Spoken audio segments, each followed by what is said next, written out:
Good morning. It's Monday of week 2. I hope you're ready for another week. I know I am. I'm a bit tired after the weekend, but that's how it always seems to go, right? The weekend is never long enough. So last week we started talking about our relationship with God in this framework of thinking through our relationship with God, our relationship with ourselves, and our relationship with others. So this week we're going to turn to our relationship with ourselves. So we're going to start this week again with Genesis 1. So in Genesis 1 in verse 27, it says, "So God created man in his own image. He created him in the image of God. He created them, male and female."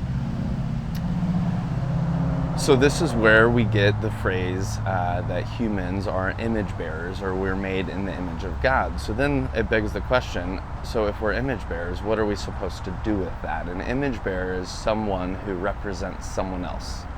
So as humans, we are to represent God to the rest of his creation.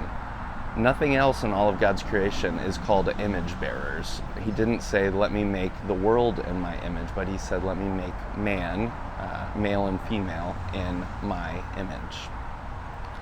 So then if we keep reading, he says, "Be fruitful, multiply, fill the earth, and subdue it. Rule the fish, the birds, every creature that crawls." So the question is, what's it mean for us to be made in God's image? And it means that we are to have the character of God as we rule over the earth. And this ruling isn't a domineering ruling. It is a ruling that leads to flourishing and restoration and healing. And so we're to be people who are about bringing about flourishing, restoration, and healing. The other thing I'd like you to notice in Genesis 1 and 2 is further on in Genesis 2, God said, "It's not good for man to be alone.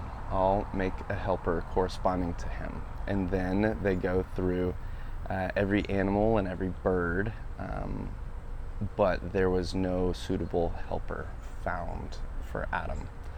So God makes Eve.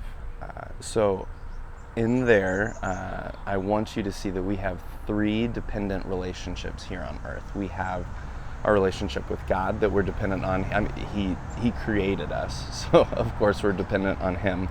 There's no us without him. We are dependent on the land. He gave us all the plants for good food. Just the way the world even works is for our ability to live and live out our call to be image bearers. And then the third thing or relationship we're dependent upon is our relationship with other people. So we're dependent on God, the land, and others. So what I want you to think about today is often we can feel bad if we feel like we're a burden for somebody. But that's actually the way that God made us, that we weren't made to be people disconnected, but people who are connected, and we actually need other people in our lives. So as you go through your day, think about those people that you need in your life and thank God for them and move toward them in relationship, even if it might cost them something. And if you have friends who are asking you of something that might cost you, move toward them as well. We'll see you tomorrow morning.